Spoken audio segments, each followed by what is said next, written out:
distinguido público, comunidad jurídica, integrantes del Poder Judicial. Sean ustedes bienvenidos a esta mesa de diálogo, ejercicio del control de la convencionalidad a partir de la práctica jurisdiccional, que traen para nosotros la Asociación Mexicana de Impartidores de Justicia en colaboración con el Poder Judicial del Estado de Quintana Roo. Escucharemos ahora las emotivas palabras del vicerrector de esta Universidad La Salle, Campus Cancún, licenciado Efraín Calderón Amaya.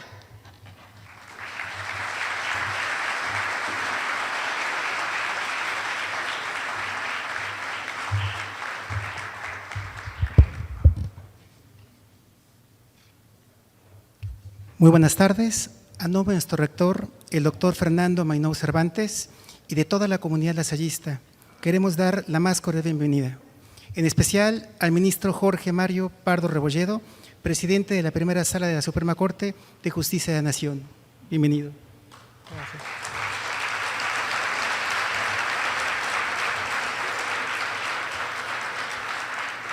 Al magistrado Constancio Carrasco Daza, de la Sala Superior del Tribunal Electoral de Poder Judicial de la Federación. Bienvenido.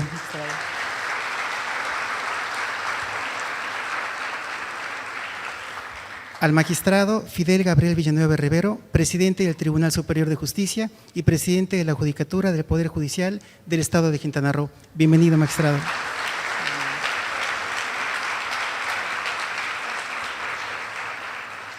Y al magistrado Armando Maitret Hernández, secretario ejecutivo de la Asociación Mexicana de Impartidores de Justicia. Bienvenido.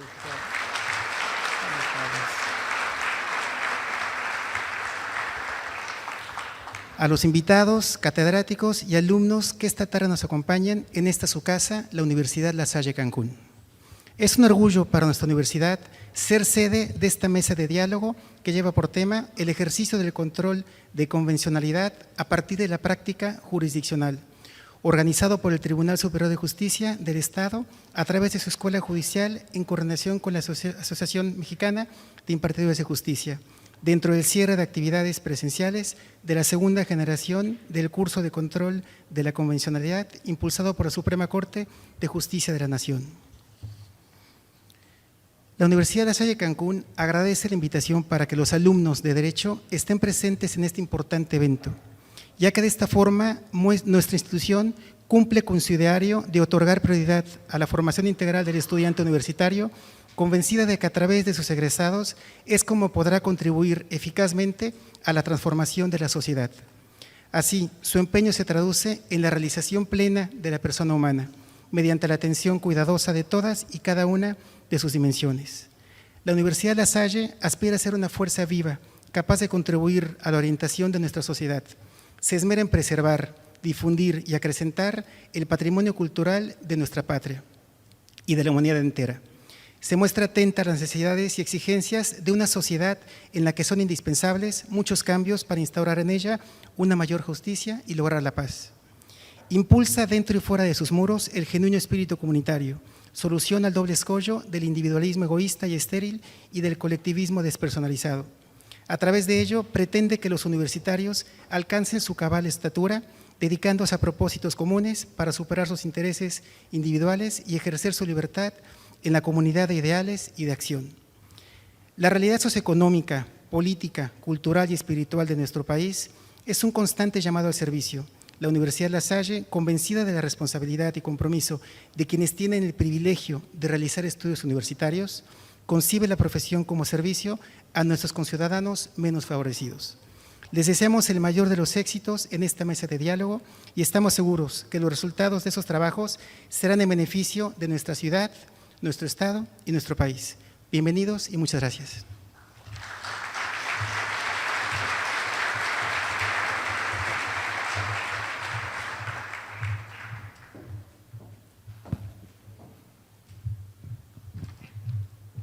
Los grandes conocimientos engendran grandes dudas. Aristóteles. A continuación, para disipar algunas de esas dudas, presentamos a las grandes personalidades que compartirán hoy sus conocimientos en la materia de su experiencia respecto al ejercicio del control convencional, en aras de vigilar que se aplique a toda persona la ley o tratado internacional que le sea más favorable. Nos distinguen con su presencia el ministro de la Suprema Corte de Justicia de la Nación, doctor Jorge Mario Pardo Rebolledo.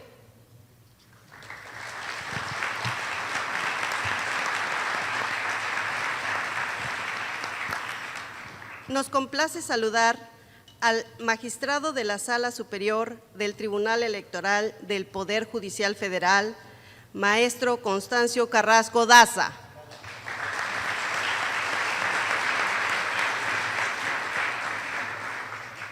Saludamos con agrado al presidente del Tribunal Superior de Justicia del Estado de Quintana Roo, doctor Fidel Gabriel Villanueva Rivero.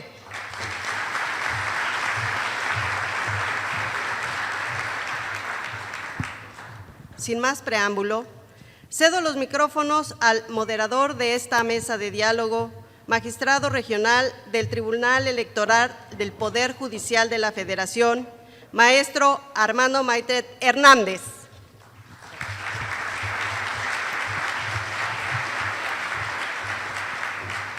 Muchas gracias. Muy buenas tardes a todas y todos ustedes.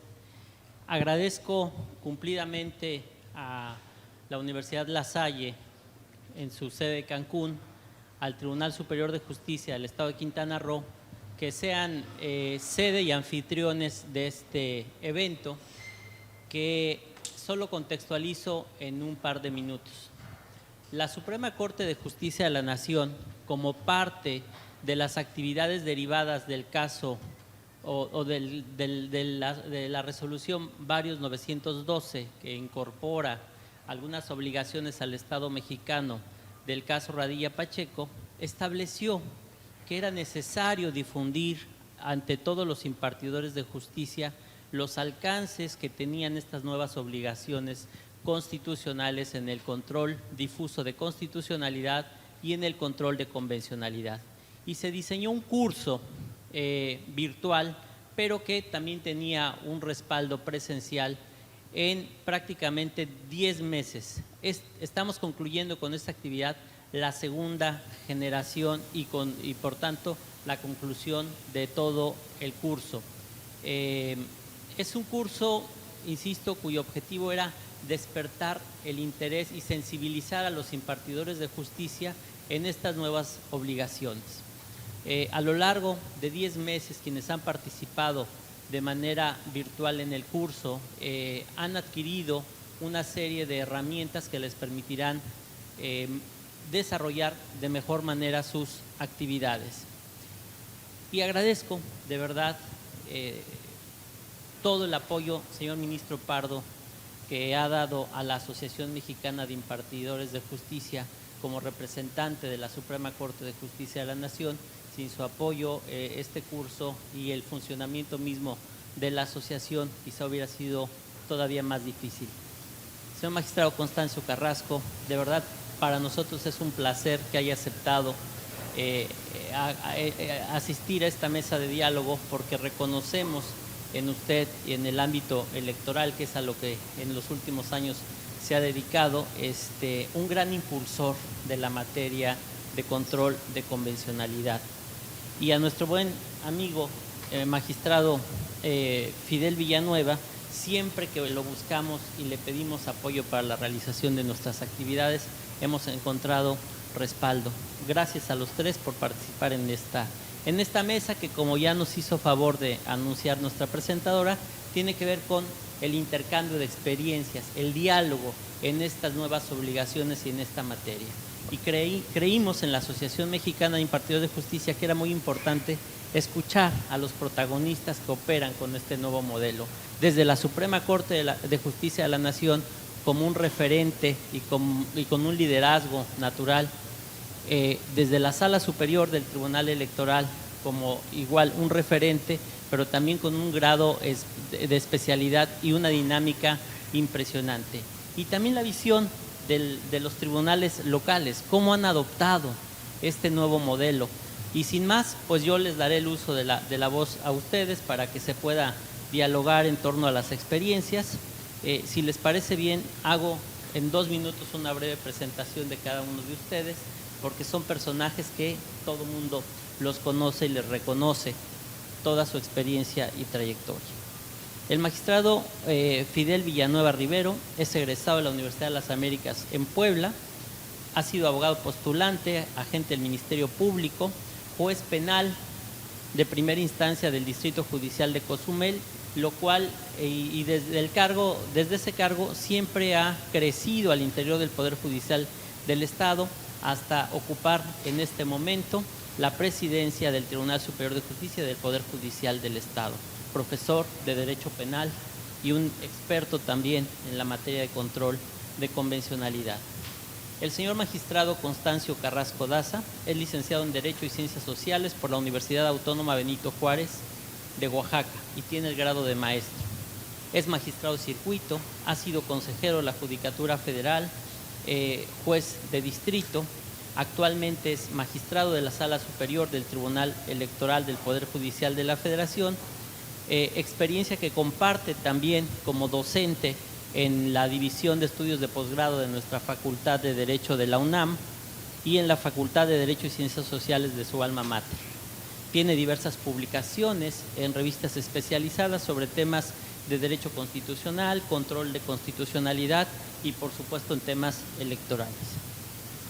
Y el señor ministro Jorge Mario Pardo Rebolledo, quien es licenciado en Derecho por la Escuela Libre de Derecho, maestro en Derecho de Amparo por el Instituto de Ciencias Jurídicas de Estudios Superiores y maestro en Derecho Civil y Familiar por la Universidad Autónoma de Barcelona, doctor en Ciencias Penales por el Instituto de Ciencias Jurídicas de Estudios Superiores. Ha publicado diversos artículos en libros y revistas especializadas, principalmente relacionados con temas constitucionales, de amparo, de civil y penal. El señor ministro también es un destacado docente en el Instituto de la Judicatura Federal, en la Escuela Libre de Derecho y por supuesto, y lo digo con todo el conocimiento, pues uno de los grandes ministros con que actualmente cuenta nuestra Suprema Corte de Justicia de la Nación. Sin más, le daré el uso de la voz al señor magistrado Villanueva para que nos pueda compartir su experiencia sobre este tema. Pues muy buenas tardes, tengan todos ustedes. Muchas gracias por acompañarnos el día de hoy. Yo quiero agradecer la presencia del magistrado Constancio Carrasco. Gracias, bienvenido aquí a su casa, a Quintana Roo, aquí en Cancún. Y alguien ya de casa, lo digo honestamente, tuvo la oportunidad de tenerlo con nosotros por primera vez en Cozumel, al ministro Jorge Mario Pardo Rebolledo, que estuvo con nosotros en Cozumel cuando hicimos la reunión de CONATRIP.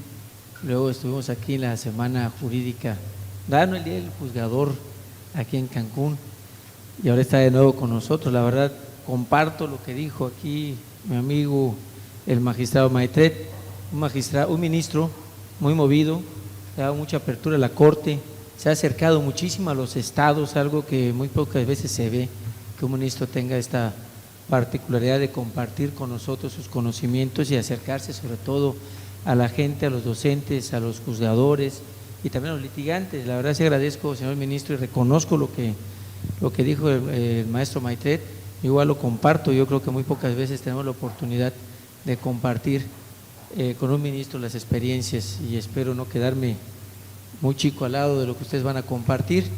Y de verdad, bienvenido a su casa y gracias por considerar a Cancún y a Quintana Roo una oportunidad de compartir sus conocimientos.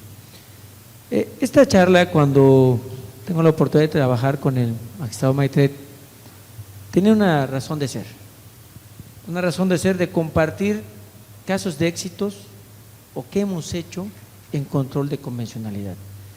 Me acuerdo perfectamente en aquella charla que tuvimos con el ministro Pardo, que nos dio en Cozumel, precisamente estaba empezando en aquel tiempo todavía el control de convencionalidad, estábamos todavía empapándonos, abrió el ministro con una conferencia en aquel tiempo, nos tocó ir a Campeche, nos tocó que la Corte estaba implementando, hoy tengo entendido que estamos concluyendo con esto la Corte, ese control de convencionalidad que se ha abierto, y que es un tema interesante.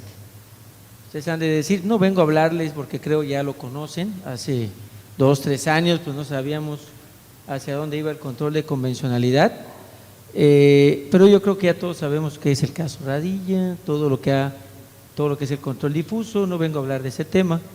Vamos a hablar del caso concreto Quintana Roo.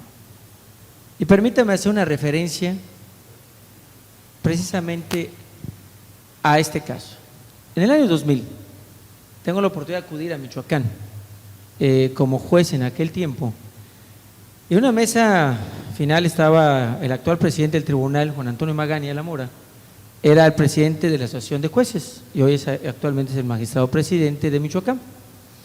Al final nos reunimos en una sola mesa y surge una discusión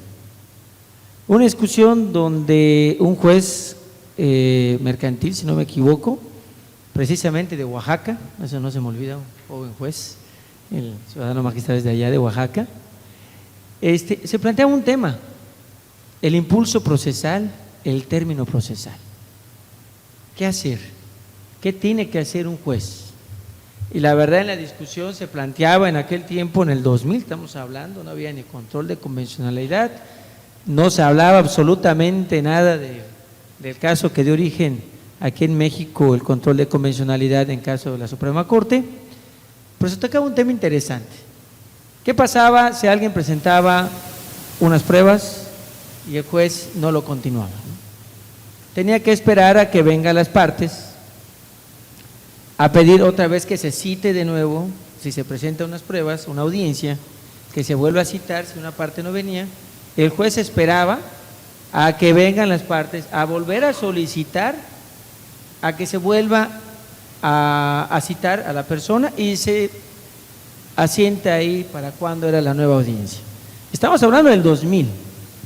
En aquel tiempo la discusión que se daba era, decía, no, la materia civil, particularmente la mercantil, esa petición de parte, por lo tanto es impulso procesal, y tú como juez, ¿qué interés tienes para en un momento dado decir, bueno, no se llevó la audiencia, no la sigo?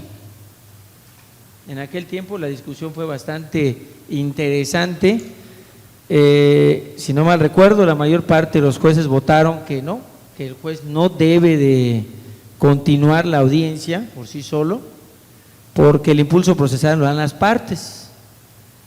Y bueno, pasa el tiempo, un servidor pasa a ocupar la presidencia del tribunal y me siento con mis compañeros jueces y uno de los primeros reclamos, aquí está la licenciada Adriana que ahorita lo está sintiendo, se va a acordar cuando platicamos con Juan Carlos, con ustedes, ¿no? Esta situación, y me encuentro que la primera queja que había de mucha gente, los abogados del Poder Judicial, es decir, bueno, un proceso que dura 1 año, 10 años, 5 años, porque están parados en los juzgados. Y tocaba con los compañeros el tema de lo que es el impulso procesal, y el término procesal y lo que nos corresponde a nosotros como carga procesal. Y en aquel tiempo, la licenciada ahí, Gavino, que está con nosotros, igual estaba comenzando, había cierta resistencia al interior, debo comentarlo, con mis compañeros jueces que sostenían más o menos el criterio del 2000 que yo había escuchado en Oaxaca y decían, no, señores, tienes que esperar a que vengan las partes, sino que van a decir los abogados, ¿qué interés hay del juez en volver a generar la audiencia? Al que le debe interesar es al particular y no al juez. Yo les comentaba a los compañeros en aquel tiempo, digo, no lo creo así. Para mí, al momento en que ya te piden una prueba, se está dando el impulso procesal y nosotros ya tenemos al revés una carga procesal y tenemos términos que cumplir. En fin, una discusión ahí bastante interesante, un intercambio de ideas entre mis compañeros jueces. La verdad, debo decir que algunos se oponían, otros no muy convencidos, y bueno, finalmente les comenté, mira, vamos a hacer lo siguiente, vamos a hacerlo. Y lo más que puede pasar es que nos digan que en el Poder Judicial estamos acelerando los procesos. Es lo más que nos puede pasar. Y si se van al amparo y nos dicen que estamos mal, pues bueno, pues no pasó nada, pero cuando menos avanzamos, siempre y cuando venga una petición. pues más o menos hay unos convencidos, otros no tanto, pero lo estuvimos trabajando con el licenciado Ángel, con el director aquí de la escuela, con Gavino, todavía en ese tiempo andaba conmigo, no era juez, estaba todavía como secretario de acuerdos, me acompañaba, le decía, Gavino, por favor, habla con los jueces, por favor, háganlo directo. Y bueno, en ese peregrinar finalmente lo venimos haciendo. Y ahora en día, en agosto, se resolvió una tesis precisamente que habla sobre este tema.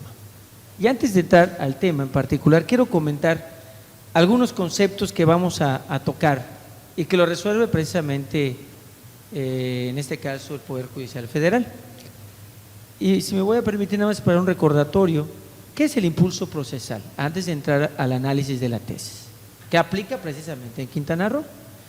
El impulso procesal, tenemos en el concepto, es aquella actividad necesaria para el desarrollo normal del proceso, haciéndolo avanzar a fin que pueda cumplir su propia finalidad dentro del orden jurídico. El impulso procesal tanto puede corresponder a las partes que peticionan ante el juez como al juez, que por su propia iniciativa adopte medidas encaminadas a evitar la paralización del proceso. Es un concepto jurídico de lo que es el impulso procesal. Y en término procesal, dice, el término en derecho es un concepto jurídico referente al tiempo de duración de las obligaciones y su exigibilidad. La doctrina jurídica distingue entre plazo y término. Si bien la legislación en ocasiones confunde los conceptos, según la doctrina, el concepto término hace referencia a una fecha cierta que se establece para que ocurra o no cierto acto jurídico. Dicha fecha no es aplazable y el hecho de que haya o no ocurrido finalmente el acto genera consecuencias jurídicas. Vamos a hablar de lo que es otro concepto, que es la carga procesal, que son los puntos, bueno, que de facto aquí ya lo tenemos, ya los pusimos. Vamos a ver lo que es la carga procesal. Vamos aquí en la parte de arriba. Aquí término ya lo pasamos. No vamos a mencionar las. Un poquito más adelante, la carga procesal. Dice: la carga procesal consiste en un imperativo del propio interés, en cuya virtud existe la necesidad de realizar una determinada actividad procesal con el fin de evitar un prejuicio. Ejemplo: preclusión de derechos, artículo 125, o caducidad de la instancia, artículos 131 y correlativos, ambos ordenamientos del Código de Procedimientos Civiles del Estado. Se define como la situación jurídica en que se hallan los litigantes en el proceso cuando la ley o el juez requieren de ellos una determinada conducta de realización facultativa, dándoles por consiguiente la opción de omitirla o realizarla, trayendo la omisión aparejado un gravamen y constituyendo la realización un imperativo de su propio interés. Constituyen cargas procesales, comparecer en el juicio, contestar la demanda, probar una afirmación. En fin, para no hacer muy largo esto que ya ustedes conocen, nada más quería dar un parámetro de estos tres conceptos de lo que finalmente resuelve el Poder Judicial Federal en relación al artículo 131 de nuestro código, que me lo voy a permitir leer, que si lo regresamos un poquito antes, está donde dice término. ¿Sí lo tenemos ahí? Un poquito antes, ahí está allá arriba creo, ¿no? Ahí lo tenemos. ¿Qué nos establece el artículo 131 del Código Procesal, que era vigente en lo que resolvió en este caso el Poder Judicial Federal? Y dice, artículo 131, la caducidad tiene por finalidad en la primera instancia dejar sin efectos el proceso, pero no la acción, y en la segunda, convertir en firmes las resoluciones recurridas. La caducidad de la instancia operará de pleno derecho cualquiera que sea el estado del juicio, desde el primer auto que se dicte en el mismo y hasta antes de citación para oír la sentencia definitiva cuando concurra cualquiera de las siguientes circunstancias. Y aquí vemos dos hipótesis. Uno, que hayan transcurrido 120 días hábiles. Quiero aclarar que esta reforma antes hablamos de 8 meses, si no me equivoco, aquí Ángel, 8, y luego bajamos a 6 y ahorita ya lo dejamos en 180.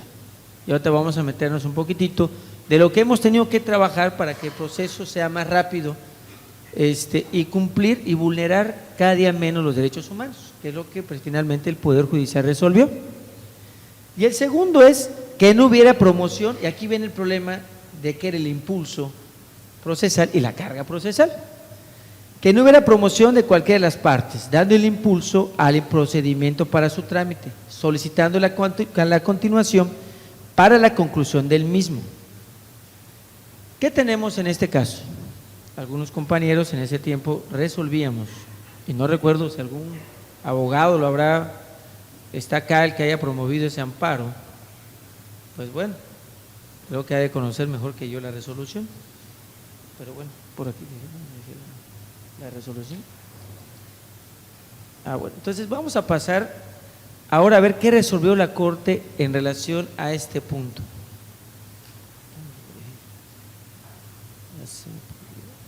Acá está. Vamos a poner este criterio.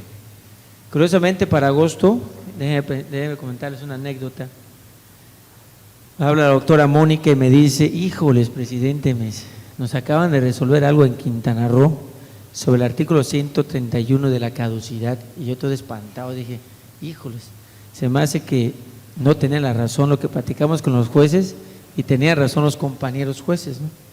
Y dije: Ángel, eran unas 2 semanas antes de mi informe. Dije: bueno, ya tienen más motivo para quejarse en el informe, que estábamos mal en el criterio, ¿no? Y llega precisamente, y asustado le digo a Ángel: oye Ángel, pues revísame rápido qué dice el criterio de jurisprudencia, y pues dime que estuvimos mal. Si ustedes ven, la voy a permitir, no sé si se puede ver de allá, la vamos a permitir leer parte por parte y desmenuzarla. Y pues para nuestra buena suerte, resulta ser que el Poder Judicial de la Federación nos da la razón. Y lo desmenuzamos de la siguiente manera. En la primera parte dice: el artículo 131 del Código de Procedimientos Civiles para el Estado de Quintana Roo, vigente hasta el 29 de octubre del 2012, prevé que operará la caducidad de la instancia transcurridos 8 meses de inactividad procesal. Nosotros luego hicimos la reforma y quedó en 6 meses. Aquí con el licenciado Ángel la trabajamos para tratar de que sea más ágil, que se muevan los procesos y no se queden ahí parados. Por ahí hay un dicho que dice que justicia lenta no es justicia. Dice Ángel: creo que lo importante es que caminen los procesos. Nosotros tener que trabajar, nosotros veremos qué hacer, si queremos más juzgados, nombramos más jueces, pero que esto sea más rápido, porque la gente afuera se incomoda y se impacienta. Y dice, sigue con la tesis y comenta en su segunda parte. Dice: la interpretación conforme de dicho precepto, esto es, favoreciendo a las personas en su protección más amplia, como lo ordena el artículo 1 de la Constitución Federal, de acuerdo, y aquí vienen las 2 particularidades de esta tesis, los principios de proporcionalidad y razonabilidad legislativas previstas en estas, conlleva estimar que dicha institución, refiriéndose a la caducidad, a la institución procesal, es una medida restrictiva tendente a impedir que los litigantes alarguen indefinidamente los procesos, aplicando precisamente el artículo 1 de la Constitución, que fue la reforma que da origen a esta plática, ¿no? Y dice aquí: cuya validez en cuanto acota las garantías judiciales y de acceso a la justicia se justifica siempre que a. permita una finalidad constitucionalmente válida, b. sea necesaria en una sociedad democrática para la consecución de aquella, y c. resulte proporcional. Y continúa con la tesis diciendo: para decretar la operación de dicha institución procesal, aún en los procedimientos de orden dispositivo, no solo debe considerarse el mero transcurso del tiempo, sin impulso procesal de las partes. Aquí lo importante, que es lo que me gustó mucho de este criterio, porque es lo que platicaba con los compañeros jueces, que fue el inicio de esta plática, sino que dicha inactividad deberá verificarse mientras exista una carga procesal cuya satisfacción en interés propio se encuentre pendiente de colmarse por las partes en ese momento procesal. Es decir, más adelante lo van a ver, bueno, aquí ya lo tenemos hasta, creo que ahí un poquito ya desmenuzado. Nos dicen, si ya se presenta, por ejemplo, para la audiencia todas las pruebas y las partes no se presentan, al juez le corresponde seguir con ese proceso. Y no hay por qué esperar y que venga un litigante a decirte, vuelve a citar a las personas, que es algo que sucedía en Quintana Roo. Y la verdad creo que tengo entendido en varios estados, por lo que he checado con algunos compañeros, es algo que se da particularmente en varios estados. Entonces, nos da la razón aquí, porque nos explica en la segunda parte, dice, en esta acción dice, resultará inadmisible imponer dicha sanción por mera inactividad del órgano jurisdiccional, es decir, si el órgano jurisdiccional, compañeros abogados, litigantes que se encuentran acá, ustedes ya pidieron sus pruebas, las presentaron y en audiencia, me imagino que hay muchos abogados litigantes, si no han visto esta tesis, les va a interesar mucho para que se la apliquen a mis jueces. Si ustedes ya pidieron para que se lleve a cabo una audiencia y las partes no se presentaron, será obligación del juez y seguir a cabo con esa actividad procesal. Esa es una carga, pero si les decretan la caducidad sin que ellos lo hayan hecho, entonces ustedes con esta tesis van a poder recurrir y sin duda alguna les van a dar la razón por el Poder Judicial de la Federación, por lo que estableció en esta tesis, porque aquí lo dice clarito, dice, porque el órgano jurisdiccional debe desempeñar las diligencias que la ley le encomienda y que hubiera asumido durante el proceso. Ello es así, pues el nuevo modelo y estándar interpretativo de protección a los derechos humanos implica ahondar la concepción primigenia que identifica dicha institución con una simple sanción procesal impuesta al promovente del juicio por el abandono del proceso durante determinado tiempo y migrar hacia un concepto procesal que involucre al quehacer jurisdiccional, es decir, ya tiene otro matiz a lo que en el 2000 platicábamos y lo que la mayor parte de mis compañeros jueces en aquel tiempo ellos pensaban. Pues hoy en día vemos que con este control de convencionalidad ha dado un paso totalmente diferente, se ha ido hacia otra temática. Y aquí vimos que dice, fijando límites a la discrecionalidad del juez, el mantenerse alejado de una sana dinámica procesal. ¿Se acuerdan que les dije de esa dinámica procesal? Que era la discusión que nosotros, si nosotros lo hacemos, que iban a pensar las partes, pues ahora te lo dicen. Esa dinámica procesal cambia completamente con esta tesis que ha resuelto aquí el Poder Judicial Federal, en lo que actúe con rectoría en el proceso, a fin de desahogar las diligencias que le competen, acordes con la etapa procesal y a los requerimientos que las partes, ya lo dice tal cual, ese es un factor de esta, los requerimientos que las partes hubieran formulado a fin de impulsar el proceso, acotando en consecuencia los casos en que la inactividad de las partes verdaderamente implica un abandono y desinterés manifiesto del juicio que deba sancionarse de tal manera. Aquí queda muy claro lo que quiere decir esta tesis, que lo platicaba al principio. Si ya la petición la hicieron los abogados, los jueces tenemos la obligación de seguir. Es nuestra carga procesal, no hay vuelta de hoja. Nosotros tenemos que seguir con esa carga procesal y no confundir, esperar, bueno, voy a volver a citar al testigo siempre y cuando venga el abogado y me lo solicite. O voy a citar a sentencia siempre y cuando venga el abogado y me lo solicite. Y no, por eso toqué lo que son términos procesales. Abogados, existen en la ley términos que se establecen cuándo se debe dictar para sentencia, cuándo es el desahogo de pruebas, cuándo es la demanda, la contestación de la demanda, todos esos términos procesales, al momento en que se pone el switch y se pone a trabajar al Poder Judicial, tenemos que seguirlo. Yo se los comentaba a los compañeros jueces en aquel día. Señores, la única forma de parar que ustedes no hagan nada para respetar el impulso procesal es que el abogado venga, le diga, espérame, no me cites todavía a la persona, voy a parar este proceso.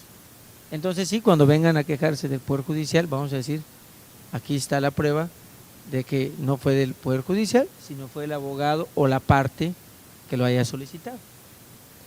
Fíjense, y en la parte final que tenemos de esta acción, de esta tesis que tenemos, dice, basta que se formule por una sola ocasión la solicitud correspondiente, quedando a cargo del juzgador a partir de ese momento la completa y exclusiva obligación de llevar a cabo la diligencia o actuación procesal o la que hubiera accedido o acordado de conformidad, lo cual dice, sin duda es acorde a la prevalencia de los derechos fundamentales de acceso a la justicia en su vertiente de igualdad y debido proceso.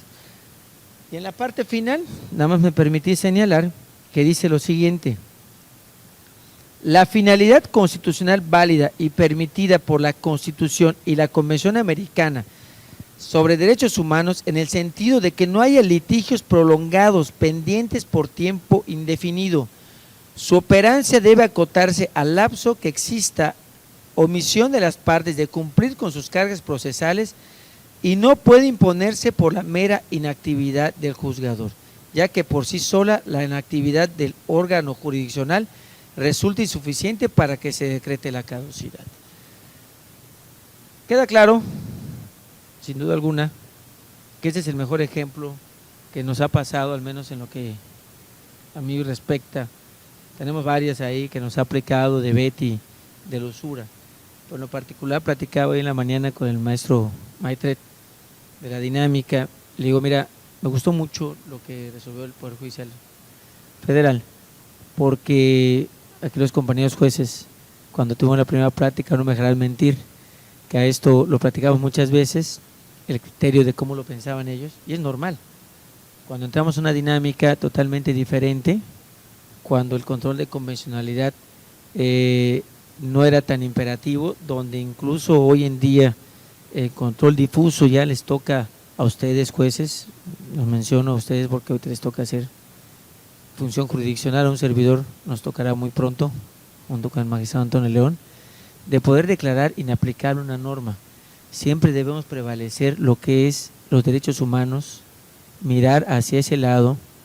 Lo que hace muchos años los derechos humanos eran recomendaciones como tal, hoy ha llegado de cierta manera, lo pongo entre comillas, a ser obligatorio, que de facto es que hoy a todos ustedes, cuando detecten en materia familiar, por ejemplo, algo que no se acorde y que beneficie al menor, pero la ley perjudique su aplicación, entonces declarar esa inaplicabilidad. Entonces, esta tesis que resolvieron, creo que viene a dar respuesta en aquella plática que tuvimos en aquel tiempo con todos y cada uno de ustedes, los que estábamos en aquella reunión sentados y que lo discutimos y lo platicamos y que decían, yo le decía, yo respeto lo que ustedes consideren, finalmente son criterios de ustedes, son los jueces, yo no voy a imponerme, pero como comentaba, lo más que puede pasar es que nos critiquen porque tratamos de acelerar el proceso, que creo que es lo acorde. Y bueno, hoy a 3 años de esa plática, la Corte, en este caso el Poder Judicial Federal, ya emitió una tesis que nos viene a dar la respuesta a esa plática de hace 3 años, lo cual me da mucho gusto, porque independientemente de la tesis, que si bien es cierto, se encuentra superada, porque ya incluso ya ni siquiera hablamos de 8 meses, sino ya lo bajamos a 6 meses y luego ya le pusimos la última reforma a 180 días, que fue la última que pasamos. Bueno, hemos tratado en el Poder Judicial de ver que cada una de estas particularidades no obstaculicen que la impartición de justicia sea más ágil, que sea más rápida. Tenemos un compromiso con la ciudadanía, de verdad debemos acelerar nuestros procesos, por eso está la oralidad hoy en día. Los abogados, también litigantes, también tienen un compromiso. Tendrá que hacer su trabajo a través del impulso procesal, como lo señalamos en los conceptos. Lo más importante es que aquella duda que tuvimos o la platicamos y la discutimos en diferentes vertientes, pues hoy cuando menos ya tenemos un parámetro del Poder Judicial Federal que ya nos da la pauta a la interpretación de ese artículo del 131, que nos da cuando menos la tranquilidad de que vamos por el buen camino. Creo que es el mejor ejemplo que puedo dar ahorita aquí en Quintana Roo sobre los derechos humanos, sobre esta nueva mecánica de control de convencionalidad, y también de una u otra manera invito a los abogados que se animen, y platicaba con el magistrado Maitet y los jueces, pues atreverse a pedirle a los jueces que apliquen, que soliciten que apliquen este control de convencionalidad cuando ellos así lo consideren y no les tiemble la mano. Yo creo que todos tenemos que enfrentarnos a ello y no tener miedo a lo que vayamos a hacer. Platicaba el maestro Maitet en la mañana que un juez de cuantía menor en un asunto mercantil se atrevió a hacer una inaplicación de un código de comercio. Entonces creo que en esto estamos involucrados todos y ese es un tema que en lo particular me pareció interesante para que tanto mis jueces como los abogados litigantes que están acá presentes pues ya tengan esta referencia. Es reciente, es de agosto, y creo que para Quintana Roo y para el Poder Judicial es importante que esto haya resuelto la Corte, porque nos viene a dar la razón, nos viene a ayudar muchísimo, porque por ahí algunas veces sí encontré voces de algunos abogados litigantes que sí criticaban cuando ya lo hacíamos, que los jueces, ¿por qué lo hacían de mutuo propio, no? Y era muy desgastante tener que explicar esto que hoy mismo acabo de platicar con ustedes. Pues muchísimas gracias por su atención y estamos a sus órdenes.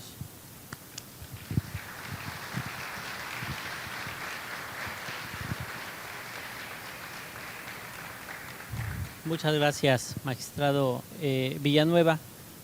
Decirles a los integrantes de esta mesa de diálogo que efectivamente lo que acaba de comentar el magistrado Villanueva en la Asociación Mexicana de Impartidores de Justicia, más o menos lo vemos en forma generalizada en los diversos impartidores de justicia en el ámbito local. Unas enormes resistencias a cambiar. Finalmente no estábamos preparados del todo para estas responsabilidades constitucionales que ahora se han impuesto, pero tanto el artículo primero como las interpretaciones que ha dado la Corte y el Poder Judicial en general, creo que nos dan herramientas mucho más asequibles para poder desarrollar estas actividades y mejorar en la impartición de justicia.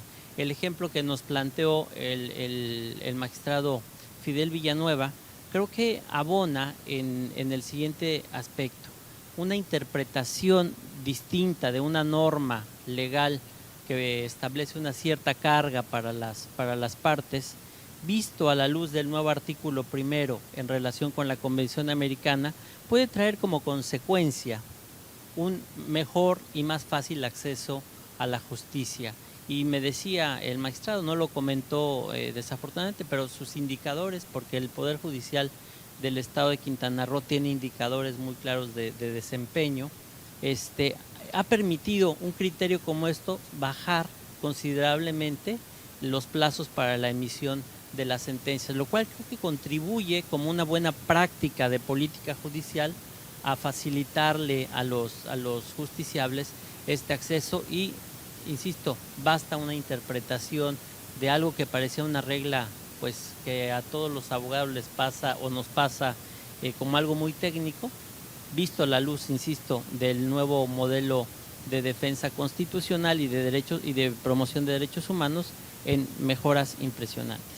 Y en ese sentido nos encantaría, señor magistrado Carrasco, que nos compartiera la experiencia. Insisto, usted, recuerdo mucho cuando usted lo conocía como una figura pública, siendo consejero de la Judicatura, pero la primera vez que tuve la fortuna de estar en un panel con usted, yo era magistrado electoral local y usted tenía un par de años de haber llegado a la sala superior y coincidimos en un panel sobre tratados internacionales y su aplicación. Recuerdo muy bien la enorme empatía que me generó su ponencia, ¿no? Yo escribí una sobre de que había que tratar los tratados y la jurisprudencia en serio, y estamos hablando de hace pues ya 6 años de este evento, y lo he seguido con mucha admiración, sus criterios y ese impulso y esa visión que usted tiene. Entonces le dejo el micrófono, señor, para que nos pueda compartir su experiencia. Muchísimas gracias.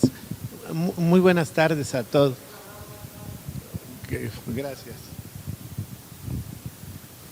No sé si ya se logra escuchar. Muy buenas tardes a todos.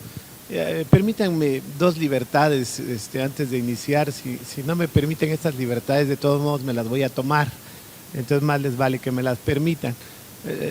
Lo primero que agradezco muchísimo y me tiene muy admirado el foro jurídico en Quintana Roo, concretamente en Cancún, porque todo se me hubiera ocurrido un viernes en Cancún, en la tarde, menos discutir control de convencionalidad con la estatura que se está haciendo en este foro, y eso pues la verdad es algo que me distingue mucho.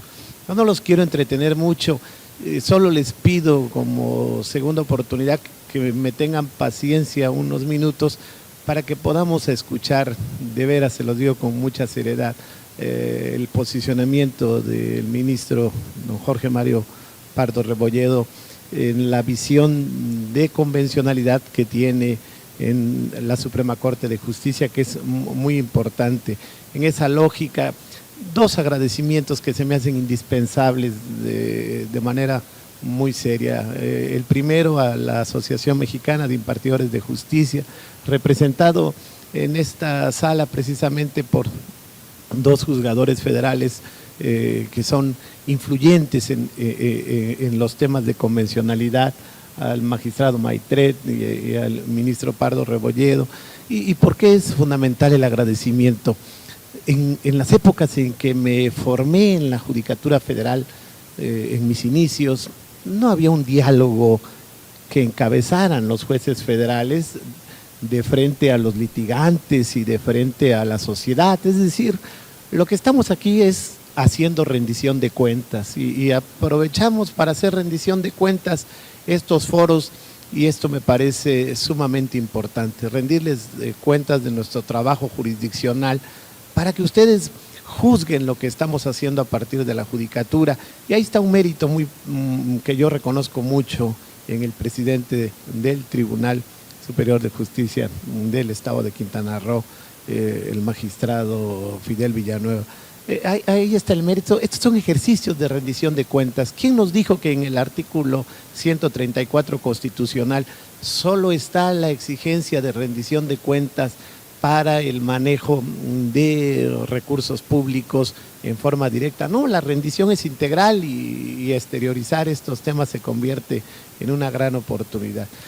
Entrando en materia, déjenme ponerles algunos temas a partir de lo que decía el señor magistrado Fidel Villanueva, que yo quiero compartir con estudiantes, con litigantes, con los jueces y magistrados en Quintana Roo de manera muy respetuosa en mis posicionamientos. ¿Qué pasó el 11 de junio del ya no tan próximo año del 2011? Se renovó el bloque de constitucionalidad y las consecuencias de esa renovación del bloque de constitucionalidad a partir de precedentes de Corte Interamericana nos trae hoy un nuevo orden jurídico doméstico, pero ¿para qué necesitamos saber cuáles son los alcances de la renovación en su caso de ese bloque de constitucionalidad? O teníamos un orden jurídico doméstico que nos permitía a nosotros la aplicación de instrumentos internacionales asignados por el Estado mexicano, y en esa lógica, ¿qué es lo que está pasando entonces? Esto es muy importante definirlo. Yo quisiera compartir con ustedes algunas referencias. En nuestro texto constitucional, hasta antes del 2011, todos lo saben, no lo hago solamente con un afán didáctico, si me permiten el atrevimiento, antes de la reforma del 2011, nuestro artículo primero constitucional determinaba que todas las personas que se encontraran en el Estado mexicano teníamos derechos reconocidos como garantías individuales. Es todo lo que les diré solo para abrir este debate, reconocidas como las garantías que amparaba nuestro orden constitucional. Pero ya estaba instalado el artículo 133 constitucional, que establecía cuál era la categoría de ley suprema de la Unión, y estaban en esa prelación la Constitución, los tratados internacionales signados por el Estado mexicano, las leyes federales y las leyes que corresponden a los congresos locales. ¿Por qué me interesa esto en este debate? Que creo que ahí está la etiología de donde nos vamos a ir poniendo de acuerdo. ¿qué es lo fundamental? No es un cambio el del artículo primero constitucional en el 11 de junio del año 2011. No es un cambio solamente semántico, aun cuando, por supuesto, es una posición muy particular. Creo que nosotros, por lo que hace a las judicaturas, tanto en el orden federal como en el orden estatal, pues ya teníamos dentro de nuestro orden jurídico doméstico pues los tratados internacionales signados por el Estado mexicano para darles vigencia en los casos concretos que nos tocara decidir. Es decir, estaban absolutamente instalados los tratados internacionales que firmaba el Estado mexicano de acuerdo a la instrumentación constitucional. Ahí estaban en el 133, la jurisprudencia de la Suprema Corte de Justicia de la Nación determinaba un orden jerárquico normativo. Esto es fundamental ponernos de acuerdo a partir de que reconocía un sistema piramidal de fuentes y establecía pues la jerarquización que todos ustedes conocen. Esto termina en junio del 2011, esto es lo primero que nos tenemos que preguntar y creo que a partir de eso vamos a empezar a darle una lógica a esta renovada actitud que tenemos como Estado, todos los que estamos implicados, del tema que estamos hablando. Lo que sucede con la nueva estructura del artículo primero constitucional, primero reoxigena no solo conceptos, es decir, ya no más los derechos humanos denominados garantías individuales, se distingue. No, ya en la Constitución se habla de derechos humanos. ¿Y qué tiene eso de trascendente? El concepto de derechos humanos es muy amplio y tiene horizontes más allá de nuestro orden jurídico de protección. Eso es lo primero fundamental. Y ahora el concepto garantías judiciales ya es cómo se tiene que instrumentar el respeto a precisamente los derechos humanos. Por eso hoy nuestro texto constitucional ya establece de manera expresa el concepto derechos humanos y garantías para la protección de estos derechos. Este es el primer tema que a mí me parece fundamental platicar con usted. Pero, ¿y eso a qué nos lleva? ¿A qué nos deja a nosotros en el orden jurídico? ¿Dónde está la trascendencia de estos cambios? Que es lo que yo quiero platicar con usted. No, lo que nos exigió el Poder Revisor de la Constitución a todo el Estado mexicano, a todas las autoridades que formamos parte del Estado mexicano, es que en las controversias que nos corresponda resolver con motivo de nuestras atribuciones y facultades, en estos temas, en estos tópicos que nos corresponda decidir, tenemos que privilegiar todas las autoridades del Estado mexicano, si se encuentran implicadas en estos temas, tópicos atinentes a derechos humanos, tenemos que decidir favoreciendo la protección más amplia de estos derechos en el caso concreto que estamos decidiendo cuando estos derechos se encuentren colisionados. Es decir, pero este es un mandato a todas las autoridades del orden jurídico mexicano. Pero permítanme ponerlo en estas palabras. Pero esto lo tenemos que ver con una gran seriedad y absoluta responsabilidad. Yo les digo a los alumnos con quienes tengo la oportunidad de compartirlo en la cátedra, cuando ves el artículo primero, se imaginan al director de transporte público del Estado o al director de tránsito estatal o al director de desarrollo urbano, ya no con su constitución federal, su constitución estatal y el Pacto de Derechos Civiles y Políticos o la Convención Americana decidiendo. Fíjense lo que quiero llamar la atención de ustedes en que está. El nuevo texto del primero constitucional dice: todas las autoridades en el ámbito de sus respectivas competencias deberán favorecer la protección más amplia de derechos humanos cuando tengan un asunto que involucre precisamente la colisión de estos derechos. Y entonces, ¿qué está pasando? ¿Cómo se entiende ese concepto? Para decidir si otorgo una licencia, ahora tengo que consultar el sistema interamericano, tengo que consultar el Pacto de Derechos Civiles y Políticos, y a partir de él, de este pacto, si veo que en el tema concreto que estoy resolviendo tengo que favorecer la interpretación más amplia, lo voy a hacer. ¿Por qué les hago esta pregunta? ¿Ustedes creen que se esté haciendo eso por parte de todas las autoridades que están implicadas en el quehacer estatal, en el orden municipal, en el orden estatal, en el orden federal? ¿Ustedes creen que eso se esté haciendo, que así se esté decidiendo, que ya cambió este esquema? Y esto es lo que a mí me interesa mucho reflexionar con ustedes. Lo que sucede, y esto es en lo que nos debemos poner de acuerdo, es que el sistema jurídico que hoy tenemos se reoxigenó, como trataba de explicarles hace unos minutos, y llamó la atención el poder revisor de la Constitución a todas las autoridades al darle un contenido más sólido al artículo primero constitucional.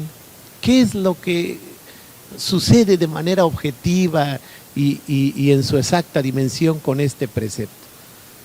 Con este precepto lo que nos está diciendo el poder revisor no es otra cosa que los derechos humanos reconocidos en nuestro orden constitucional y en un orden mayor que es el orden convencional tendrán que ser respetados de manera absoluta por todas las autoridades en el ámbito de sus atribuciones.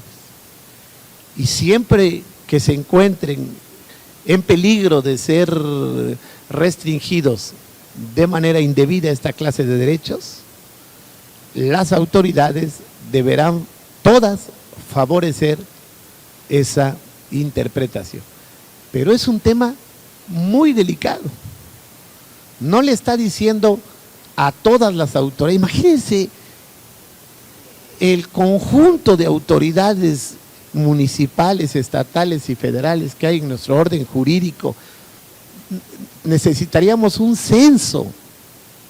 No les está diciendo a todas las autoridades que a partir de los documentos internacionales que el Estado mexicano ha aceptado, no les está diciendo a las autoridades, no les está dando un mandato genérico o las está facultando para determinar que una norma constitucional no se apega a lo establecido en el sistema interamericano. No nos está dando ese mandato, nos está diciendo de manera literal que debemos proteger con motivo de nuestras funciones los derechos humanos. ¿Y por qué les digo esto y a dónde quiero conducir su atención? Entonces, no pasó mucho, las autoridades, ¿qué tienen que hacer de frente a ello? No cambió nada, las cosas siguen igual. Y yo quisiera aprovechar la lógica de lo que planteó el presidente para terminar mi exposición con ese tema. ¿Qué es fundamental? Es que la norma del artículo primero constitucional parece que se dirige de manera más natural a los jueces del orden, quienes integramos el orden jurídico mexicano. Es una norma que nos tiene a nosotros como mejores destinatarios. pero nos tiene como mejores destinatarios para, a partir del desempeño judicial a través de la jurisprudencia, de la fuerza del precedente, irradiemos a todas las autoridades del Estado mexicano una visión de progresividad en materia de todos los derechos humanos que se encuentran en nuestro texto constitucional. Platicaba el presidente este precedente que decide la Suprema Corte de Justicia de la Nación, que tiene que ver con un tema de proceso o del procedimiento civil en el estado de Quintana Roo. Déjenme ponerlo en esta perspectiva. Nuestro artículo 20 de la Constitución Federal determina las garantías, el derecho humano al debido proceso, y esto es algo que todos nosotros sabemos de manera muy clara, que quienes estamos formados en leyes. Y ahí tenemos el derecho humano al debido proceso, y está en nuestro orden constitucional.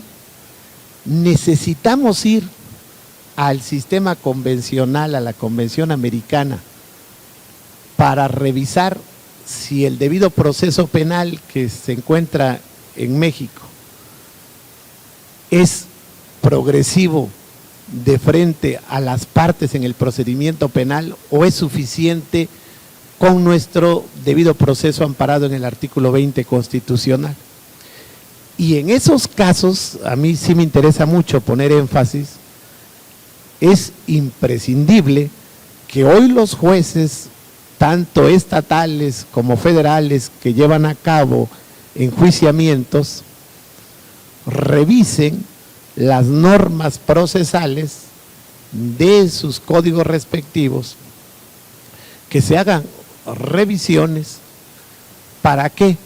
Para ver si hay respeto de estas normas procedimentales al debido proceso, como se traza en el artículo 20 de la Constitución y el 8º de la Convención Americana. Más hoy que estamos ante el reto de un nuevo procesamiento en materia penal a nivel nacional, más hoy que estamos frente a ese reto. Déjenme concretarles el tema. ¿Y eso por qué es imprescindible? Porque las normas del debido proceso no solo alcanzan hoy como fuente el artículo 20 constitucional, también el sistema interamericano. Pero ¿qué nos dice Corte Interamericana de Derechos Humanos, que es la máxima intérprete de la Convención Americana? Hoy nos dice algo muy interesante. Nos dice en su jurisprudencia: las normas del debido proceso judicial, los derechos contenidos en el artículo 8º de la Convención Americana de Derechos Humanos, que se llaman garantías judiciales, estas normas también deben ser aplicadas no solo en el enjuiciamiento penal, sino tienen que ser aplicadas en la medida, por supuesto, toda clase de procedimientos que siga el Estado en contra de personas, el Estado doméstico, es decir, en procesos administrativos, procesos civiles, procesos laborales, en toda la amalgama de procesos, incluyendo el electoral. Y yo sé lo que están reflexionando quienes litigan, quienes están en la judicatura. Ay, ya ven cómo ya cambió nuestro sistema de manera fundamental, porque nosotros tenemos un artículo 20 constitucional que establece el debido proceso, pero el debido proceso penal y los derechos humanos y su respeto de frente a esa clase de enjuiciamiento. Yo los invito a reflexionar brevemente. Ustedes revisen como estudiantes, docentes, magistrados, las normas administrativas que tienen los distintos niveles de gobierno, a través de las cuales se procesa, por ejemplo, a funcionarios públicos.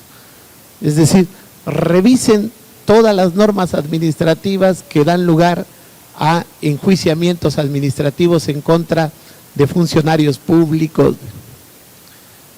¿Ustedes creen que esas normas que se contienen en sus leyes estatales están ceñidas a las normas del debido proceso que establece el artículo 8º de la Convención Americana de manera puntual? Es decir, ¿ustedes creen que se respetan en todo este sistema normativo estatal y federal las garantías del artículo 8º de la Convención Americana de Derechos Humanos?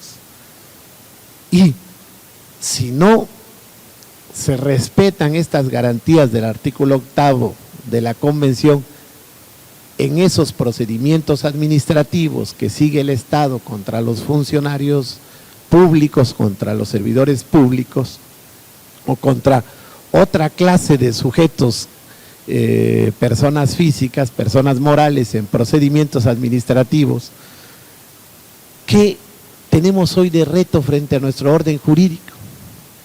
Que en términos de la jurisprudencia de la Corte Interamericana, estos procedimientos no cumplen con el debido proceso y sus parámetros.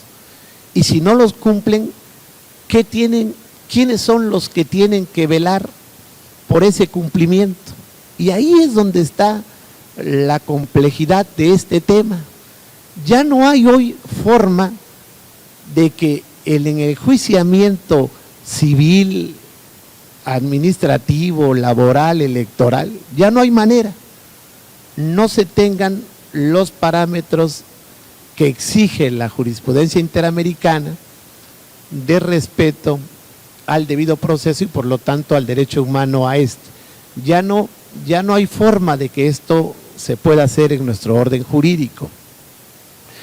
Y la pregunta es muy compleja de frente a ustedes. Es un tema muy difícil. Ajá. ¿Y quién es el que tiene que operar estas respuestas, esta solución?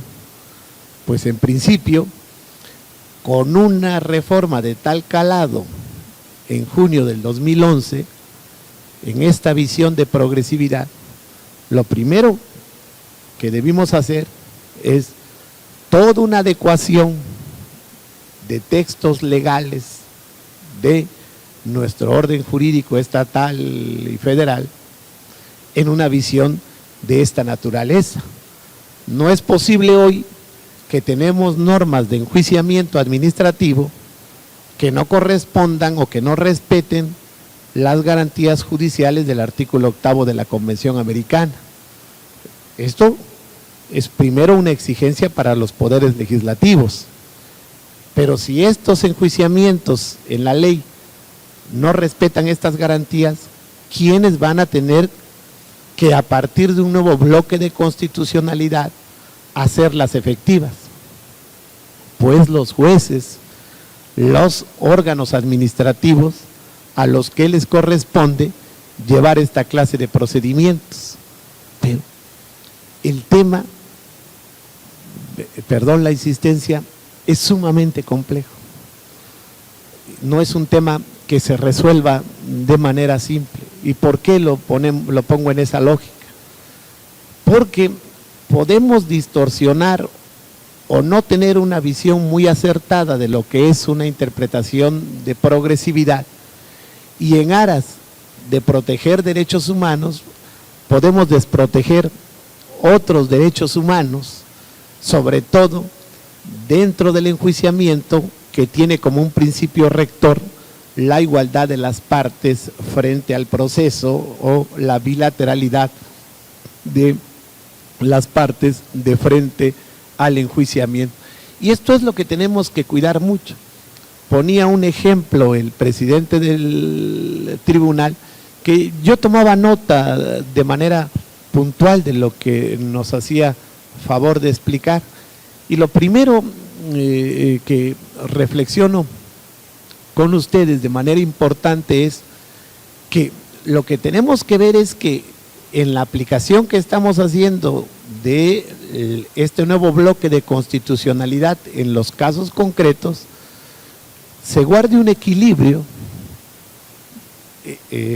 a partir de la naturaleza del juicio entre las partes que están contendiendo. Creo que a todos nos queda claro que si un enjuiciamiento civil, penal, administrativo, laboral o electoral se pasa de los términos o los plazos en que los jueces estamos obligados para resolver, ya tenemos una problemática de frente a nuestro orden jurídico doméstico que involucra los tratados. Pero esa problemática la tenemos porque en términos del artículo 17 de la Constitución Federal estamos impuestos a tener una justicia efectiva y expedita que nos determina a resolver en los términos a los que estamos constreñidos, como lo establece el propio artículo 25 de la Convención Americana de Derechos Humanos. Es decir, no hacer una justicia ilusoria que no responda a estas expectativas. En eso creo que todos estamos de acuerdo. ¿En dónde está el tema complejo para los abogados? El tema que se nos complica de manera importante es cómo se hace la visión de progresividad y cuándo tenemos que hacer la visión de progresividad. Todos los jueces del orden jurídico nacional, ese es el tema sumamente complejo. Siempre se ha resuelto en nuestro orden jurídico, a nadie de ustedes les es extraño que los jueces de amparo han hecho y siguen haciendo el control constitucional de las normas jurídicas que se determine o que se cuestione su falta de regularidad de frente a la Constitución. Ese nunca ha sido un debate en nuestro orden jurídico, todos lo aceptamos de manera correcta. Nuestra Constitución determina en los artículos 103, 107, 99 constitucional, determina de manera clara quienes hacemos control concentrado y control abstracto de nuestro orden constitucional. En mi muy respetuosa perspectiva, esta regla no ha cambiado, es decir, esta regla sigue en nuestro orden constitucional. Lo que hoy se permite con la interpretación del artículo 1 de la Constitución Federal y con los precedentes que ha resuelto la Suprema Corte de Justicia de la Nación es que todos los jueces en el orden jurídico nacional, en los casos concretos que nos toca resolver, todos los jueces del Estado mexicano, estamos constreñidos cuando haya colisión de derechos humanos a partir de nuestras normas y a partir de este bloque de constitucionalidad, favorecer la interpretación más amplia de los derechos humanos. En eso estamos absolutamente de acuerdo, con independencia de las distintas posiciones en esta perspectiva. Este no es el debate en nuestro orden jurídico. ¿Dónde está la complejidad? No, la complejidad no estriba en si se le dio facultades a partir del presidente Radilla a los jueces de determinar la inconstitucionalidad o inconvencionalidad de una norma jurídica que les toque aplicar en un caso concreto. No, eso está suficientemente definido. Lo que se puede hacer es no privilegiar la aplicación de esa norma al caso concreto por parte de todos los jueces del Estado mexicano, si es que colisiona con la protección más amplia de un derecho humano. ¿Y cómo sabemos si colisiona la protección más amplia de un derecho humano? Y creo finalmente que esa es la asignatura pendiente que tenemos todos los jueces en nuestro orden jurídico mexicano. Ese es el gran reto que tenemos la Judicatura Federal y la Judicatura Estatal hoy. Y estos foros son las oportunidades de darle una respuesta correcta a ese tema. Esta es la problemática en la que estamos enfrentados. cómo resolver con la visión de progresividad, no allanando el sistema normativo que nos corresponde aplicar. Y creo que las respuestas son claras. Lo primero que tenemos que hacer al resolver es definir si de veras estamos ante una colisión de derechos humanos. Ese es el primer tema que debemos definir. El segundo tema, de manera por supuesto muy particular, que creo que tenemos que estudiar es que si en esta colisión, que si hay colisión de derechos humanos, tenemos que hacer una interpretación, en principio, de los valores constitucionales, de los derechos humanos que están en juego. A partir de eso, ponderar y pesar. Eso es lo que tenemos nosotros que hacer. Ponderar y pesar los derechos humanos colisionados. Y a partir de esta ponderación y pesar, así como se oye gramaticalmente, los derechos, es que nosotros tenemos que privilegiar una interpretación.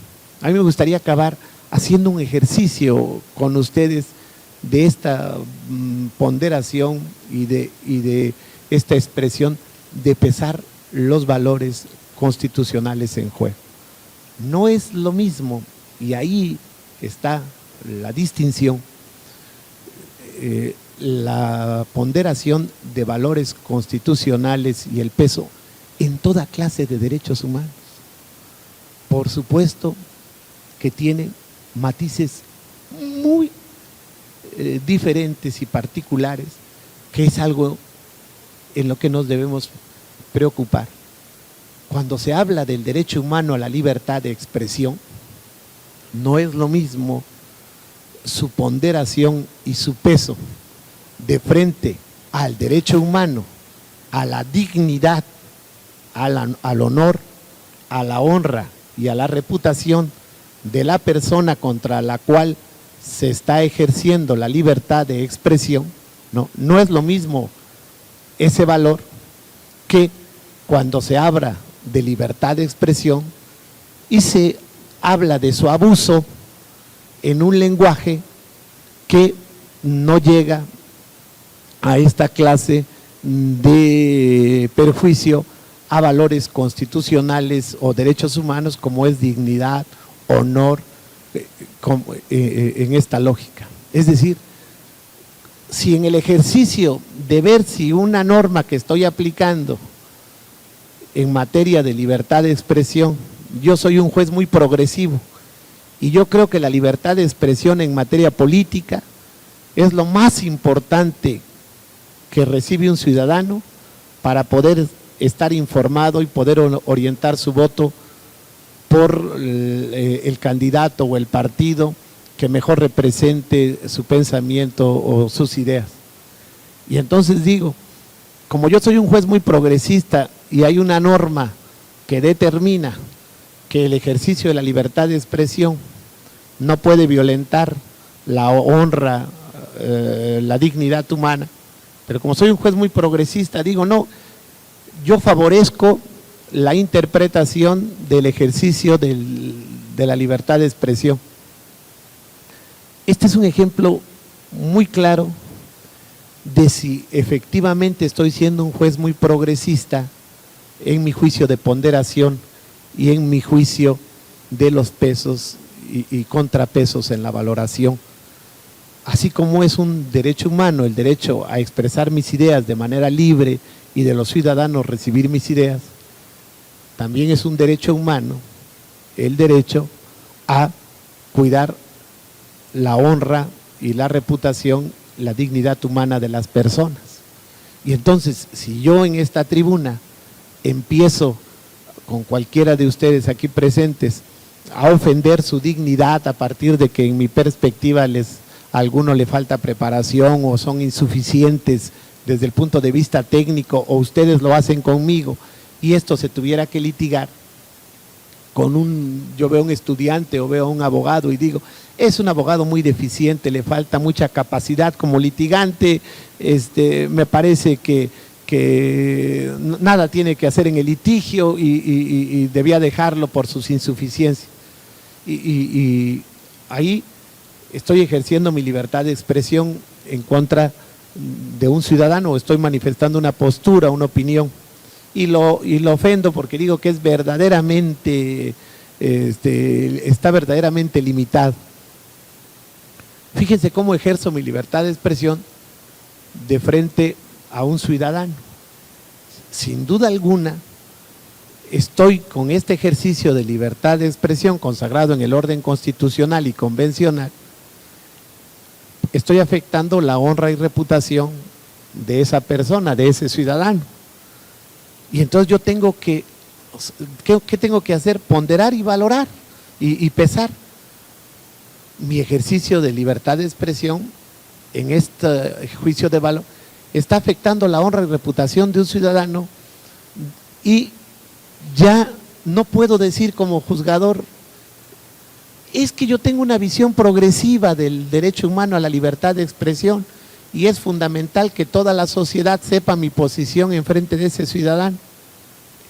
No, ahí el ejercicio de ponderación me exige pesar dos valores en juego: dignidad humana, honra y reputación, y el derecho a la libertad de expresión.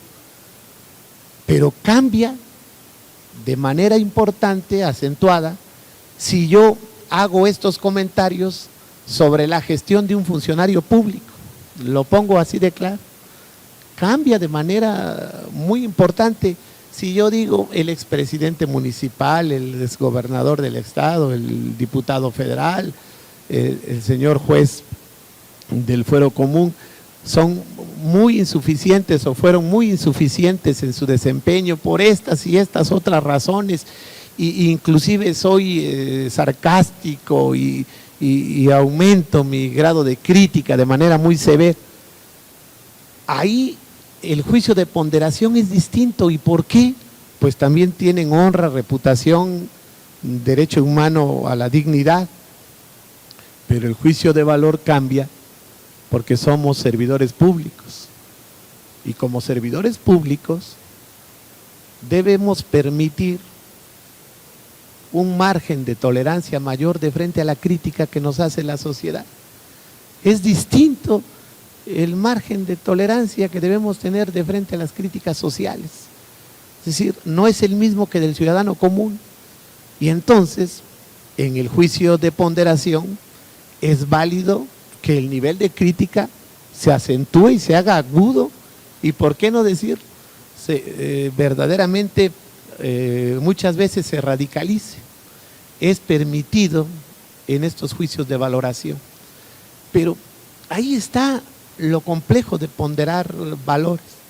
Me imagino, y esto es para mí sumamente importante compartirlo con ustedes, si yo como juez tengo un asunto en donde determino a partir de mis plazos procesales, determino a partir de la admisión de pruebas o de las pruebas que se pueden ofrecer en un juicio, y si yo a partir de eso voy a decidir un ejercicio de progresividad, tengo que ser sumamente cuidadoso de no vulnerar el derecho de la contraparte de frente a ese juicio que me está tocando resolver.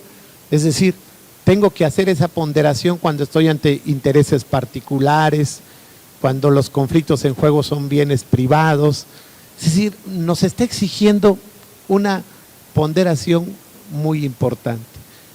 Al final, creo que lo que nos está permitiendo hoy nuestro orden constitucional a todos los jueces del sistema es que a partir de un bloque más amplio de orden jurídico, lo que nos está permitiendo es tener mejores herramientas y mejores instrumentos para poder respetar y garantizar los derechos humanos. Esto es lo que verdaderamente nos está permitiendo el orden jurídico y esto es lo que nosotros debemos abrigar. Pero es muy complejo esto, es decir, imagínense ustedes los derechos humanos que están reconocidos en nuestro orden constitucional, la gama y la amplitud, y en el sistema convencional. En la Constitución está el derecho humano a la vivienda digna. En la Constitución está el derecho humano a la salud de todos los mexicanos. En la Constitución está el derecho humano de tener un trabajo digno y un trabajo correctamente remunerado. En nuestra Constitución están muchos derechos humanos que se consideran como derechos determinados en forma programática. Imagínense a todas las autoridades que tienen en sus manos los temas atinentes a las solicitudes de vivienda por parte de trabajadores del Estado, de empresas privadas que tienen derecho a la vivienda, todas las solicitudes que tienen nuestro sistema de salud pública para atender esta necesidad básica de la sociedad. Imagínense toda la gama de derechos humanos que implican temas como el derecho a un trabajo justo y bien remunerado y esta exigencia del Estado. ¿Por qué digo que tenemos que ser muy cuidadosos? Porque está reconocido como un derecho humano en nuestro orden constitucional y estos mismos están reconocidos como derechos humanos en el orden convencional. ¿Qué van a hacer las autoridades ante estas exigencias del derecho a tener una vivienda? Las autoridades van a decidir, no, pues inmediatamente se te asigna una casa porque tú tienes ese derecho humano en el bloque de constitucionalidad y yo te la asigno por ser trabajador. Tú tienes derecho humano a la salud e inmediatamente, bajo cualquier esquema, eres favorecido en el sistema de salud pública. O sea, estas son las reflexiones fundamentales que nosotros tenemos que hacer. Es decir, ¿cómo vamos o cómo estamos resolviendo eso y cuál es nuestro grado de responsabilidad como autoridades de frente a ello? Y este es el tema esencial. ¿Y cómo se debe resolver? A partir de una interpretación muy responsable que tenemos que hacer todos de frente al orden jurídico. No hay fórmulas mágicas de esta resolución. Hay el reconocimiento de los derechos humanos, la exigencia del Estado mexicano hoy de garantizarlos, es decir, de hacerlos efectivos. No puede el Estado mexicano determinar que no los efectiviza, pero tenemos una complejidad en su implementación y creo que esto es básico compartirlo con ustedes. Muchísimas gracias.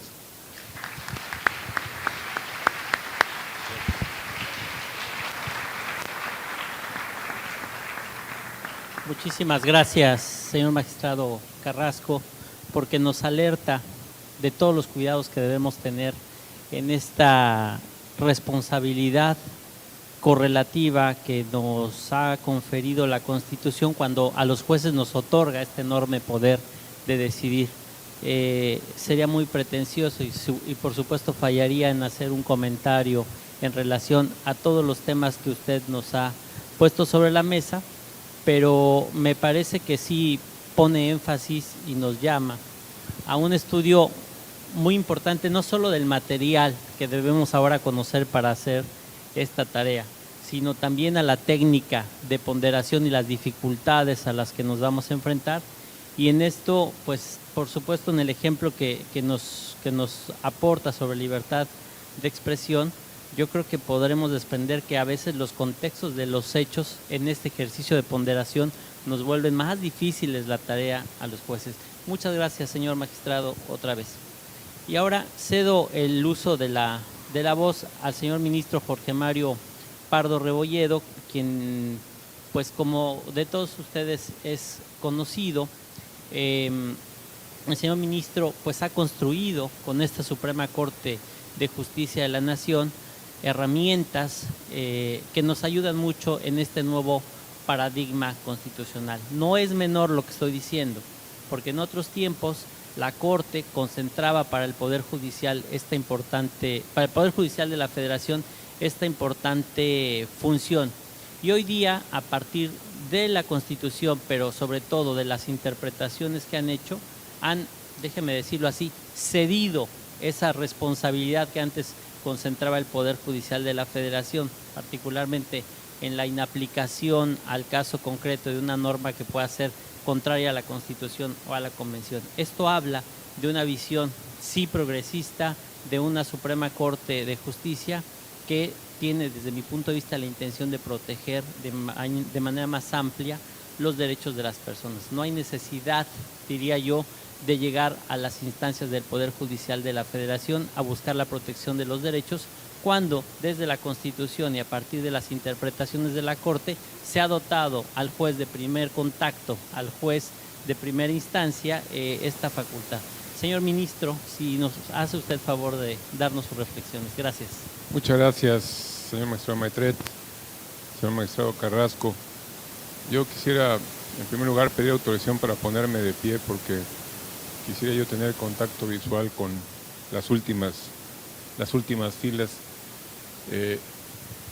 Quisiera yo, en primer lugar, agradecer mucho la invitación de la que he sido objeto por parte de la Asociación Mexicana de Impartidores de Justicia, por conducto de su secretario ejecutivo, el magistrado Maitret, para venir a comentar con ustedes temas que nos son de interés común. Después de escuchar la intervención del presidente Villanueva y del señor magistrado Carrasco, yo no quisiera incurrir en una violación al derecho humano al descanso y a la diversión, haciendo referencia también a la circunstancia de un viernes y en este paradisíaco lugar de Cancún.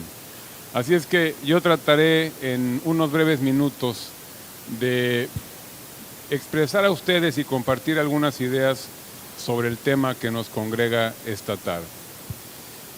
El contexto ya lo había dado muy bien el magistrado Maitret de este evento, es celebrar de alguna manera, conmemorar el que una segunda generación culmina el curso sobre convencionalidad.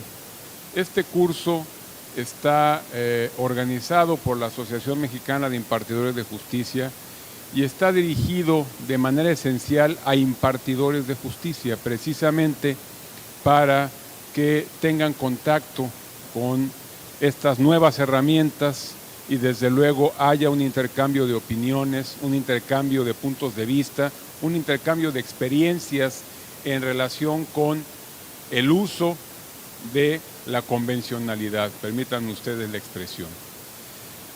¿Qué es el control de convencionalidad? ¿En qué se convierte este instrumento para los juzgadores?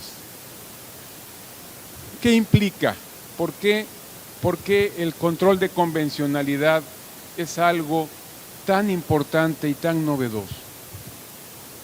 Yo, para ponerlo en unas cuantas palabras, les podría decir que con el control de convencionalidad y con un sistema difuso como el que implementó la Suprema Corte de Justicia de la Nación, cada juez de este país, cada juez, cualquiera que sea su grado, cualquiera que sea su fuero, cualquiera que sea su materia, cualquiera que sea su competencia, cada juez de este país se convierte en un intérprete constitucional y convencional. ¿Por qué? Porque todos los jueces del país están obligados a contrastar las leyes que tienen que aplicar en el desarrollo de sus juicios, de sus procesos. Todos están obligados a contrastar las leyes que rigen esos procesos y esos juicios contra normas de carácter constitucional o normas de fuente internacional, tratados internacionales en los que el Estado mexicano haya sido parte o tratados internacionales que reconozcan derechos humanos. Se imaginan, aquí hay muchos juzgadores presentes, pero para quienes no lo son, se imaginan el poder que se pone en manos de un juez, de cualquier juez de este país, el poder que se les pone en sus manos, porque a partir de este nuevo sistema tiene la posibilidad de decir: esta norma de este código procesal o este código sustantivo, yo no la aplico porque a mí me parece que es contraria a un derecho humano reconocido en un tratado internacional. ¿Alcanzan a ver ustedes la magnitud de esa facultad, de ese instrumento? Y es, como lo decía el señor magistrado Carrasco, la grave responsabilidad que tenemos que asumir todos los jueces en este país de que, con base en este sistema, ahora podemos nosotros determinar si las leyes que aplicamos son acordes con un sistema protector de derechos humanos o no lo son. Y este panorama nos parece muy adecuado y desde el punto de vista académico, cuando lo exponemos teóricamente desde la trinchera de la academia, pues está clarísimo. Nadie puede dudar que el sistema es benéfico y es protector de derechos humanos y que estas ideas son buenas para todos los justiciables en nuestro país. Pero resulta que en la práctica, y esta plática dice ejercicio del control de la convencionalidad a partir de la práctica jurisdiccional, aquí no solo tenemos que atender a los conceptos teóricos del control de convencionalidad, sino a la problemática que nos genera su aplicación en el día a día. Cada día que un juez tiene la obligación de impartir justicia y a partir de este sistema tiene el instrumento invaluable de poder hacer un análisis constitucional y convencional de las leyes que tiene que aplicar. Ya no aparece tan sencillo y empiezan a surgir muchas problemáticas y muchos dilemas que tiene que enfrentar el juez en su quehacer cotidiano. Cuando se trata de un proceso en donde una de las partes es una autoridad y otra de las partes es un particular, pues ahí no tenemos problema ni dilema alguno. ¿Por qué? Porque solamente una de las partes es titular de derechos humanos. Entonces un juez no tiene ningún ámbito de duda porque sabe que tiene que proteger los derechos humanos. Y si solamente una de las partes es titular de derechos humanos, a esa parte es a la que hay que proteger. Pero ¿qué pasa cuando el juez está en presencia de un litigio, de un procedimiento, de un juicio en el que impera el principio de igualdad entre las partes? Y en donde uno de los elementos fundamentales de ese procedimiento es el papel imparcial del juzgador. ¿Cómo podemos hacer compatible el cumplimiento de la obligación que genera el artículo 1 constitucional para todas las autoridades en este país, desde luego incluidas las autoridades judiciales, de promover, proteger, garantizar y respetar los derechos humanos? ¿Cómo se puede hacer compatible el cumplimiento de esa obligación con el papel imparcial que debe tener un juez en una controversia, en un litigio, en un conflicto? Porque cuando las partes son iguales, cuando ambas partes son particulares y ambas son titulares de derechos humanos, cuando el juez protege los derechos humanos de una de esas partes, en un 99% de los casos le estará afectando los derechos humanos a la contraria. Yo siempre platico un ejemplo que me tocó verlo en la práctica, en donde un tribunal en algún estado hizo un análisis de convencionalidad respecto de una norma de su código procesal. La norma establecía que para apelar de la sentencia definitiva en un juicio civil se contaba con un plazo de 5 días. En ese caso se presentó la apelación, pero pues por ahí del día 8, el juez de primera instancia recibe la apelación, como no tenía facultades para admitir o desechar, se la manda al tribunal de alzada. Y el tribunal de alzada dice, a ver un momento, voy a hacer un análisis de convencionalidad de esta norma. Y a mí me parece que esta norma que da 5 días para apelar es contraria al derecho de acceso a la justicia y es contraria al derecho a un recurso efectivo, porque 5 días a mí me parecen insuficientes. En consecuencia, haciendo un control de convencionalidad de esa norma, la inaplica. Y la inaplicación de esa norma, ¿qué tiene como consecuencia? Que se tiene por interpuesto, oportunamente, el recurso de apelación. Y yo les preguntaría, ¿a ustedes les parece que esa interpretación protege derechos humanos? Pues muchos me dirían, pues sí, claro, ¿no? Está propiciando un acceso a la justicia y un recurso efectivo. Pues sí, pero para una de las partes. Y la contraparte, yo les preguntaría, ¿no tenía el derecho a que si su contrario no hacía valer el recurso dentro del plazo que establece la ley, esa sentencia que le era favorable ya quedara firme? Pues sí.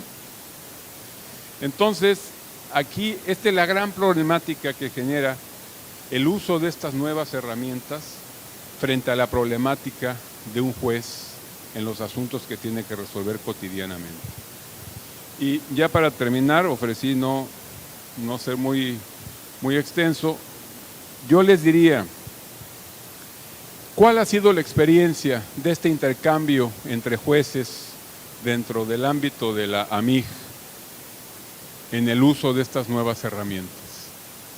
Pues la experiencia creo que siempre ha sido positiva, porque los juzgadores han asumido la responsabilidad de llevar a cabo este control de convencionalidad, pero sin perder de vista que tan importante es el papel del juez como impartidor de justicia.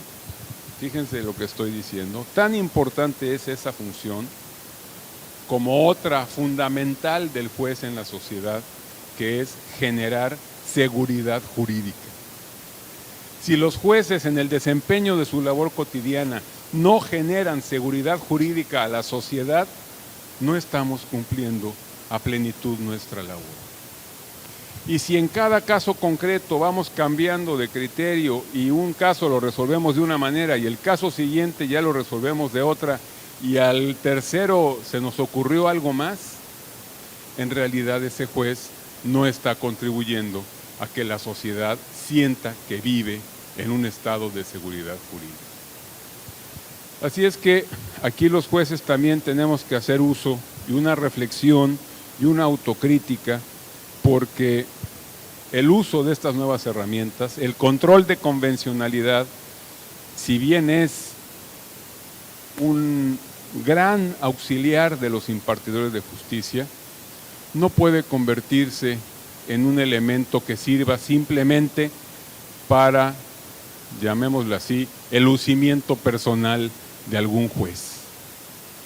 Yo soy muy progresista, yo estoy al tanto de todos los tratados internacionales que reconocen derechos humanos y hago una gran labor de análisis y de inaplicación de una gran cantidad de normas que para mí son contrarias a la protección de derechos humanos. Ustedes se imaginan si en cada juez tenemos un intérprete constitucional y convencional, la cantidad de interpretaciones que tenemos en nuestro país. ¿Eso abonará al tema de la seguridad jurídica? Por eso, para el uso de estas herramientas, lo que es indispensable es que el juez también se luzca, permítanme la expresión, pero resaltando otras de las virtudes que debe tener todo juzgador. Y esa es la de la prudencia.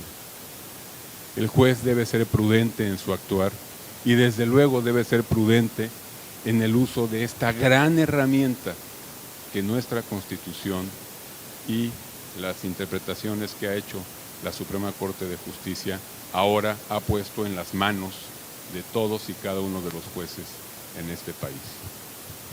Yo con esto terminaría mi reflexión, invitándolos a que sigan pendientes de estos temas porque, como se decía en algunas series de televisión clásicas, Esto continuará.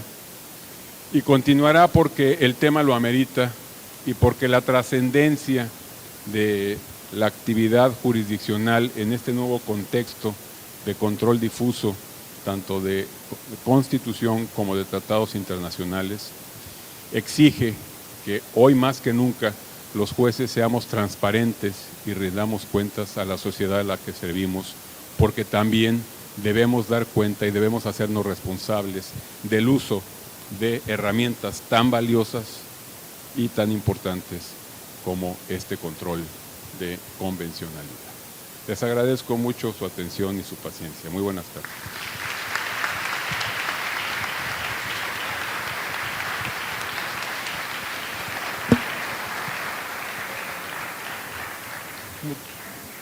Muchísimas gracias, señor ministro.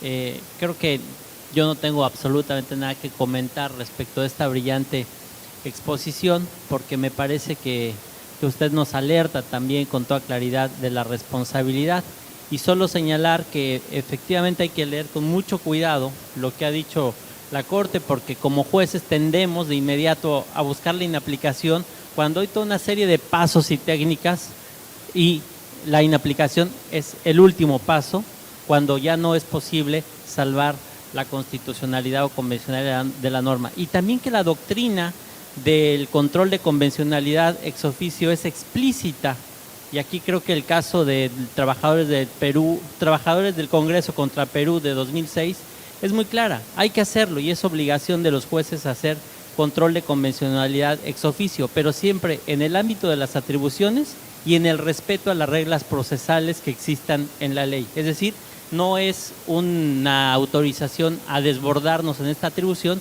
sino que todo el control de convencionalidad y constitucionalidad tiene sentido sí y solo sí se hace en el marco de la Constitución y la ley. Yo con esto terminaría reiterándoles mi agradecimiento infinito desde la Asociación Mexicana de Impartidores de Justicia por su participación, por esta ilustración que nos han dado de sus experiencias y de sus reflexiones, que viniendo de ustedes todavía es más valiosa. Y a los asistentes a esta mesa de diálogo, gracias. Entiendo que pues ya cerca de las 7 de la noche estamos listos para disfrutar, como decía el ministro, de este paradisíaco lugar. Valoramos muchísimo su asistencia. Señor vicerrector, muchísimas gracias por ser nuestro anfitrión. De verdad, este compromiso de las instituciones de educación superior con la judicatura, me parece que contribuiremos a tener mejores órganos de impartición de justicia y al final de cuentas conseguir algo que creo que nos es común, tener o buscar un mejor lugar para vivir. Gracias.